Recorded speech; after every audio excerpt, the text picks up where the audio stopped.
안녕하세요. 성장하는 어린이들을 위한 위즈덤TV입니다. 저번 시간에 인생에서 성과를 내는 사람들이 가지는 공통된 특징에 대해서 이야기했습니다. 저번 시간이 조금 테크니컬한 이야기였다면 오늘은 좀 더 인문적인 관점에서 성과를 내는 비결에 대해서 이야기해 보겠습니다. 회사에 다니는 이유를 한 달에 한 번 통장에 꽂히는 월급으로만 의의를 두는 것만큼 불행한 것은 없습니다. 사실 이쯤 되었으면 퇴사를 생각해야죠. 그 일에서 혹은 그 회사에서는 월급 이상의 가치를 못 찾는다는 말이거든요. 다람쥐가 쳇바퀴 돌리듯이 회사 생활을 하는 사람은 성과를 내기 어렵습니다. 일이 재미도 없고 내가 성장하는 것 같지도 않고 애매한 관계들로 스트레스만 받는다면 얼른 그 회사를 나오시길 바랍니다. 그리고 충전하여 내가 다시 열정으로 일할 수 있는 일과 회사를 찾으시길 바랍니다. 일하는 데 있어서 열정은 성과를 내는 데 정말 중요한 요소입니다. 일을 하는 것이 정말 즐겁고 일을 통해서 인정을 받으니 자존감도 올라가고 일을 통해서 배우고 성장하니 성취감에 들뜬 마음이 됩니다. 이런 열정이 있는 사람이 성과를 내는 것은 너무 당연합니다. 하지만 열정을 넘어서는 더 본질적이고 더 큰 요소가 있습니다. 그것은 바로 사명감입니다. 일단 단어의 뜻을 정리해 보겠습니다. 먼저 일에서의 열정은 개인적으로 업무에 대해 느끼는 흥분입니다. 그리고 사명감은 내가 타인에게 기여하고 있다는 생각입니다. 결론부터 이야기하자면 사명감이 열정을 압도합니다. 열정은 불꽃처럼 타올라서 잠시 타오를 수 있지만 열정을 저해하는 요소가 들어오면 금방 식기도 합니다. 하지만 사명감은 타오르는 불은 아니지만 꺼지지 않는 불꽃 같습니다. 웬만한 방해 요소가 와도 나로 하여금 계속 일에 집중하게 만듭니다. 이것을 실험으로 증명한 사람이 있습니다. 미국 캘리포니아 버클리 대학의 한센 교수가 한 대기업의 임직원들을 대상으로 최고의 성과를 내는 사람들은 어떤 정신세계를 가지고 있나 연구했습니다. 한 5,000명 정도가 근무하고 있는 회사였는데요. 이 중에 상위 17%를 차지하는 직원들이 공통적으로 하는 말이 있었습니다. 나는 일터에서 일을 함으로써 돈을 버는 것 외에도 사회에 큰 기여를 하고 있습니다. 라고 말했습니다. 이 말은 자신이 하는 일의 의미를 나를 확장하여 생각한다는 말입니다. 누군가에게 도움이 된다는 생각으로 일을 한다는 것입니다. 한센 교수는 좀 더 자세히 조사를 했습니다. 사명감과 열정을 분리하여 이것을 성과와 연결시켰습니다. 재미있는 결과가 나왔습니다.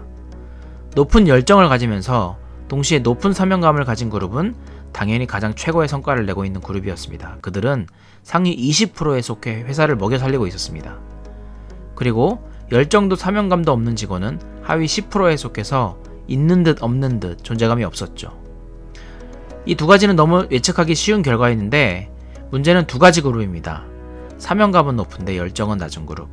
반대로 사명감은 낮은데 열정은 높은 그룹. 어디가 더 탁월한 성과를 내고 있었을까요?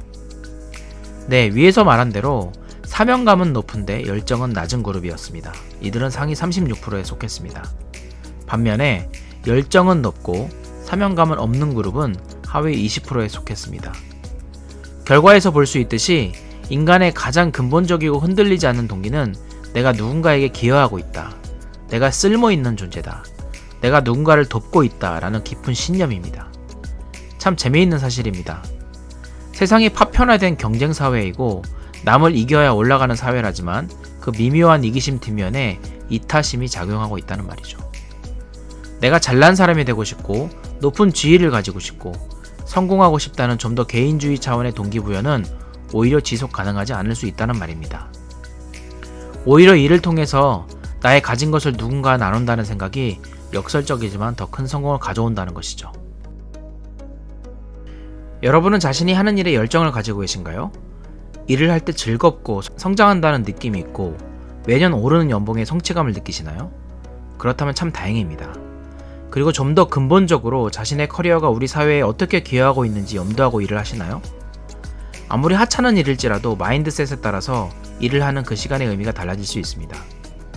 러시아의 양심이자 소설가로 유명한 솔제니치는 스탈린을 비판하다가 악명 높기로 유명한 시베리아 수용소에서 8년을 지냅니다.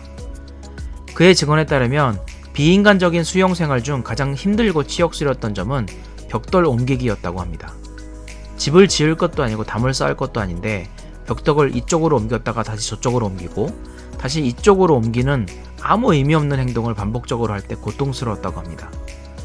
사실 벽돌 옮기기가 다른 일보다 어려운 일이 아니었는데 이상하게 벽돌 옮기기에 동원되는 사람들이 다른 노동에 동원되는 사람들보다 일찍 죽는다는 것이었습니다.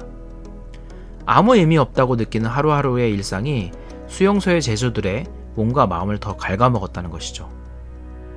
한국의 한 공사장에서 비슷한 일이 있었습니다.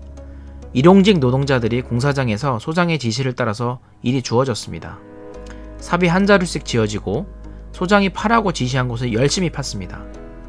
시간이 지나자 한 5m 옆에 있는 땅을 또 파라고 지시했습니다.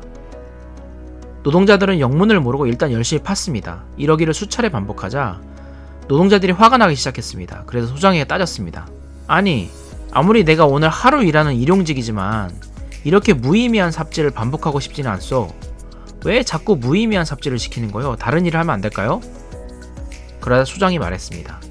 아닙니다. 여러분은 공사에 필요한 아주 중요한 일을 하고 있습니다. 포크레인으로 땅을 파기 전에 혹시 땅에 묻혀져 있는 가스관을 찾고 있는 중입니다. 잘못해서 관을 포크레인으로 건들게 되면 큰 사고가 날 수 있으니까요. 그제서야 노동자들은 다시 노동에 집중할 수 있었다고 합니다. 위 이야기들은 무엇을 시사할까요? 인간은 근본적으로 내가 하는 행위에 의미에서 동기를 부여받는다는 것입니다. 아무리 벌을 받는 상황에서도 무의미한 강제노동은 그것이 쉽다 한들 오히려 더 가혹한 벌이라는 것입니다. 사명감은 이 강력한 의미 찾음에서 시작됩니다. 이것은 이를 통해서 내가 세상과 관계를 맺고 있음을 발견하는 것이고 내가 기여하고 있음을 느끼는 것입니다. 필연적으로 몰입을 가져오게 되고 누가 시키지 않아도 자율적으로 책임을 가지고 일을 하게 되는 것이죠. 기업에서 근무하는 사람들도 사명감이 중요한데 좀 더 가치에 헌신한 비영리단체에 근무하는 사람들 그리고 종교인은 더하죠. 이런 조직에서 근무하는 사람들에게 발생하는 특유의 증후군이 있습니다. 바로 번아웃 증후군입니다. 처음에는 누군가를 돕는다는 신념으로 가슴 뛰는 마음으로 일을 시작했는데 몇 년 일을 하다 보니 감정의 고갈이 와서 더 이상 일을 하고 싶지 않은 상태가 되는 것이죠. 이때 위기를 잘 관리하지 못하면 건강을 잃게 되거나 결국 하던 커리어를 포기하게 되기도 합니다. 사람이 살면서 항상 같은 상태로 몸과 마음을 유지하는 것이 중요하듯이 이 사명감의 영혼 깊은 곳에 있는 가치도 관리하는 것이 중요합니다. 물론 이 가치는 삶에서 변할 수 있습니다. 변하면 변하는 대로 내가 하는 일을 마음속 깊은 곳과 연결시키고 있는지 점검이 필요합니다. 인간은 이기적인 것 같으면서도 이타적입니다. 이 두 가지가 미묘하게 섞여 있죠. 그래서 학교 다닐 때 성악설, 성선설 복잡하게 외우고 다녔습니다. 여러분 안에도 이 두 가지가 공존하고 있습니다. 성과를 내기 위해 스스로의 동기부여가 필요하신 분들에게 작은 도움이 되었으면 좋겠습니다. 구독과 좋아요는 앞으로 더 좋은 영상을 만드는 데 도움이 됩니다. 감사합니다. 위즈덤TV였습니다. 다음 시간에 뵙겠습니다.